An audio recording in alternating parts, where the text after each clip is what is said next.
Yo family, what's up? It's your boy Deon Lundy. And in this video, we are gonna talk about secular music in church. Appropriate or not. Check this out.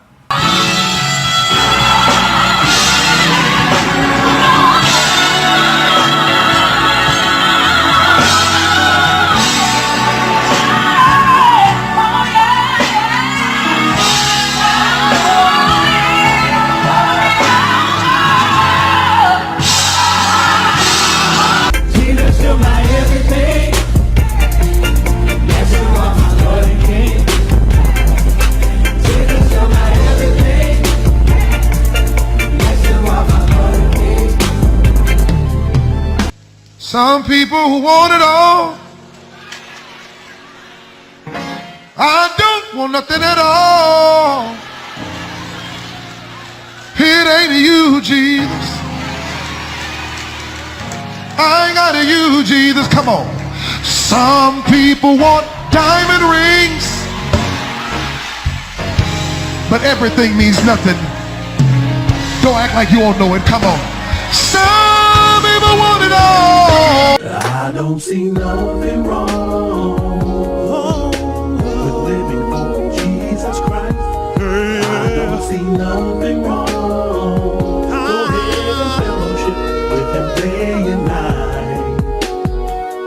Here I am for the world. Yo, what's up, church? I want to dedicate this very special song to the love of my life, my Lord and Savior, Jesus Christ. See, ever since you went to heaven, you've been chilling now, sending your anointing down, and I can feel it all around. Ever since you went to heaven,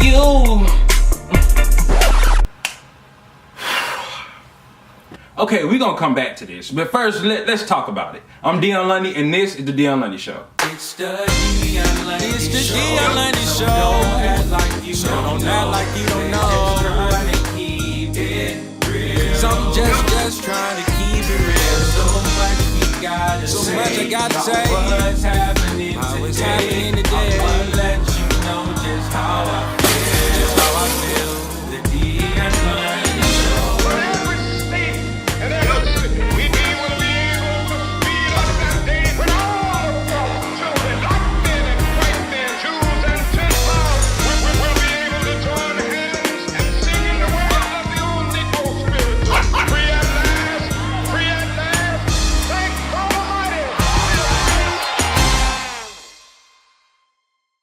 Yeah, what's up? So this video is pretty much going to be short and sweet.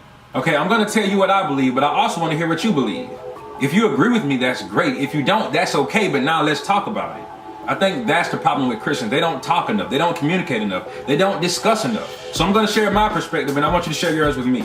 Okay, but here is my perspective. In regards to whether Christians should sing secular songs or refurbished secular songs in church, personally, in my opinion, I feel that that is a big fat no-no. But let me explain why. Okay, one of my primary reasons is this. I feel that we should not bring God a refurbished sacrifice, a reused sacrifice. If he created everything, why should he get leftovers? I'ma give God praise, ooh-wee, and I'ma take him home with me. Okay, think about this. In biblical times, the way they worshiped God was through sacrifice. They would bring animals and whatever they had. They would bring it to the temple, and the priest would take it and they would offer it up to God. But see, if you pay attention, you notice that God was very peculiar about the things that they brought to him. They couldn't just bring him anything. They couldn't just bring him what they felt like bringing him. They couldn't just bring him something just because they thought it was nice or they liked it. For example, God would not accept a pig as a sacrifice. There were only certain animals that you could offer. So yeah, understand that one thing that God has always demanded was a pure sacrifice. A lamb without spot or blemish. See, in the book of Malachi chapter 1, the people of Israel were being rebuked because they were bringing God unworthy sacrifices. They were bringing God the sick, the blind, the lame, the maimed. They were bringing to God the things that they wanted to bring God. Hey God, I know this lamb only has one eye and it's kind of sick and feeble, but I think it's good enough. It still looks pretty good. I mean, apart from the fact that you can see his ribs. But see, this was always evil in God's eyes. To offer a polluted sacrifice, to offer polluted bread on his altar was always an insult. Now, the altar was the place of worship. Okay, let's read Malachi chapter 1, verse 6 and beyond. And it reads, "A son honoreth his father, and a servant his master. If then I be a father, where is mine honor? And if I be a master, where is my fear? Saith the Lord of hosts unto you, O priests that despise my name. And ye say, wherein have we despised thy name? Ye offer polluted bread upon mine altar, and ye say, wherein have we polluted thee? In that ye say, the table of the Lord is contemptible. And if ye offer the blind for sacrifice, is it not evil? And if ye offer the lame and sick, is it not evil? Offer it now unto thy governor. Will he be pleased with thee, or accept thy persons? Saith the Lord of hosts."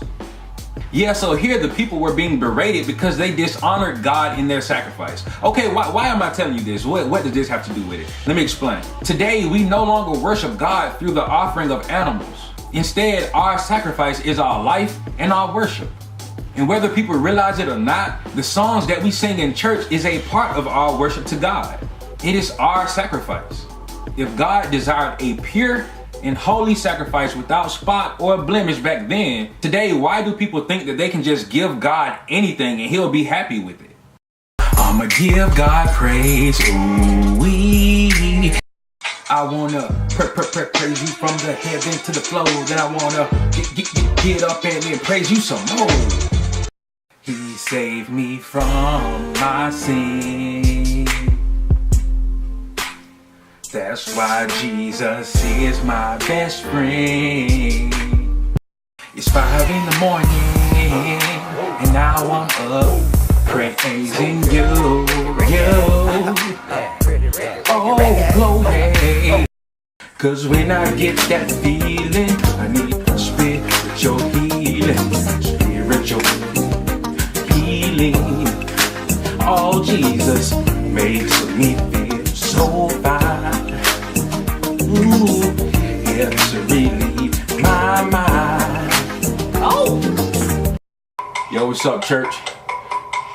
I want to dedicate this very special song to the love of my life, my Lord and Savior, Jesus Christ. See, ever since you went to heaven, you've been chilling out now, sending your anointing down, and I can feel it all around. Ever since you went to heaven, you've been showing a lot of love, and I've been telling all my friends about the one above. You're the one I'm thinking of. 'Cause Jesus, you're my everything. Yes, you are my Lord and King. Jesus, you're my everything. Yes, you are my Lord and King. Jesus, you're my everything. Okay, look, I'm pretty sure that the vast majority of you would say, nay, you know what? Nah, that's just inappropriate. But let me ask you this. Why is it inappropriate? It's inappropriate because you know where it came from. It's a polluted sacrifice. It's a polluted offering. It is polluted bread. And it has no place in the house of God. But here's the thing, if you accept it at any level, then you cannot say anything to anybody about what they can or cannot sing in church, or what they should or should not sing in church. Why do you get to sing Luther Vandross, but they can't sing Marvin Gaye?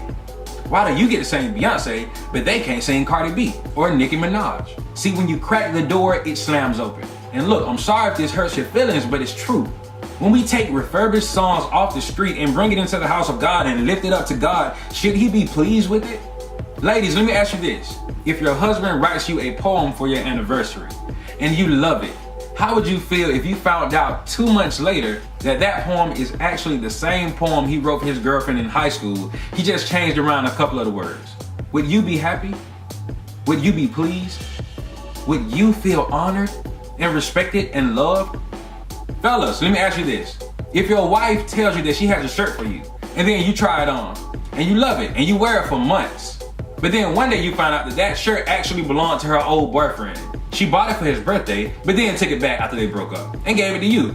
Would you be happy? Would you be honored? Okay, in both cases, I am sure that the people would feel disrespected. But yet, why do we turn around and do this to God?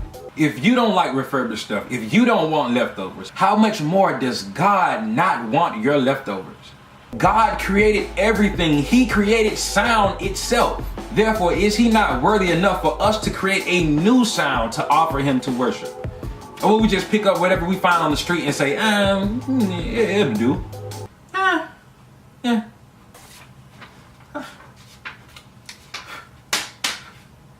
This work. This work. God is worthy. God is worthy of more than we could ever possibly offer him. Even our best praise would be insufficient. So how much more insufficient is our copied praise, is our refurbished praise?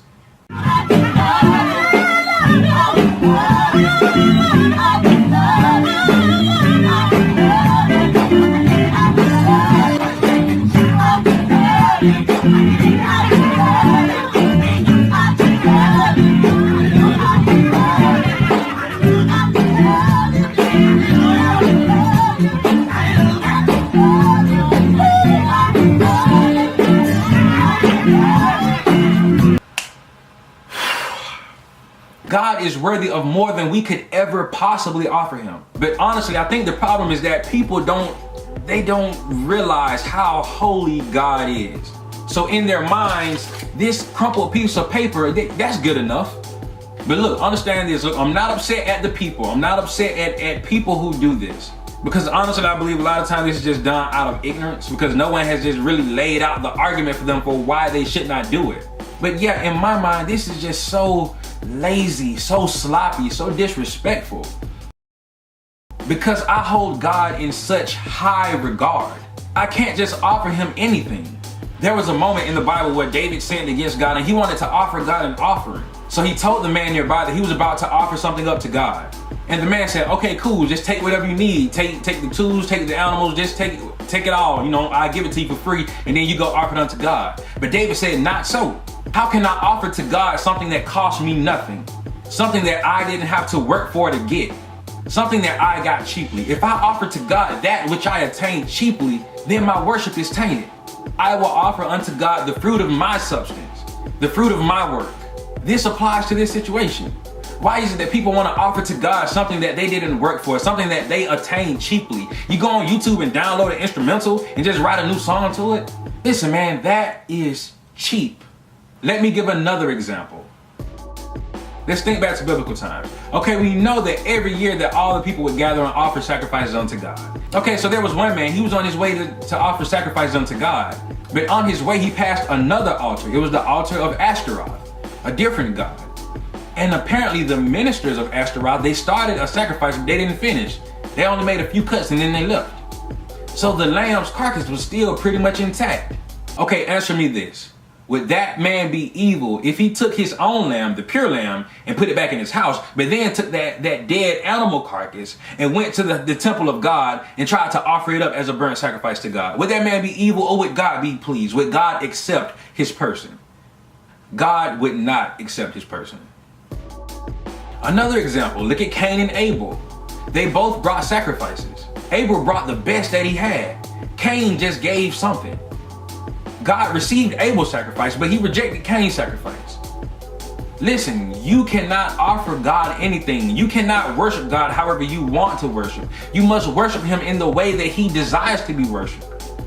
He desires to be worshiped in spirit and in truth.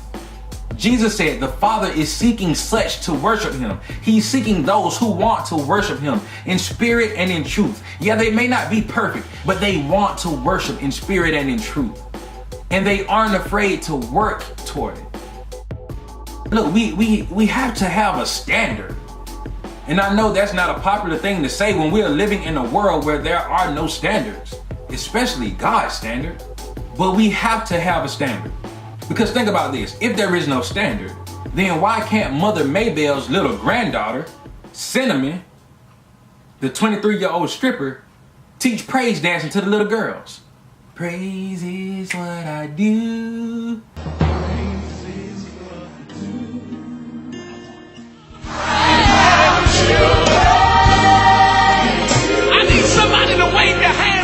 Look, listen, man, we must have a standard.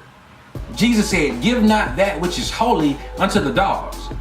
But the reverse is also true. Don't give that which belongs to the dogs unto God. Look, you can call me old-fashioned, but I believe God is worthy of a pure praise, a new praise, of his own praise. Why should he have to share his worship with another? If you splash water on a pig, it's still a pig, it's just a wet pig. If you put clothes on a pig, if you spray it with perfume, it's still a wet, clothed, nice smelling pig. The same thing goes for these songs. You can flip it, you can twist it, you can splash water on it, you can put clothes on it, you can put earrings on it, you can spray it with a little bit of perfume, but a pig is still a pig. Don't let your offering to a holy God be a pig. Look, if this offended you, I'm sorry, and I still love you, but I know this is true. But at the same time, look, I'm always open to discuss. Look, if you feel differently, look, drop a comment. Tell me what you agree with, tell me what you disagree with, and let's talk about it. And let's continue talking about it until we come to a conclusion. But yeah, look, man, that's all I have to say for right now. Look, if you agree with me, stomp on that like button and drop kick that share button. But most importantly, make sure you follow and subscribe so you don't miss the next episode of The Deon Lundy Show. I'll see you next time. It's the Deon Lundy Show. Deon Lundy Show. Don't act like you don't know. Like you don't know. Just trying to keep it real. So I'm just trying to keep it real. So much I gotta say. What's happening today?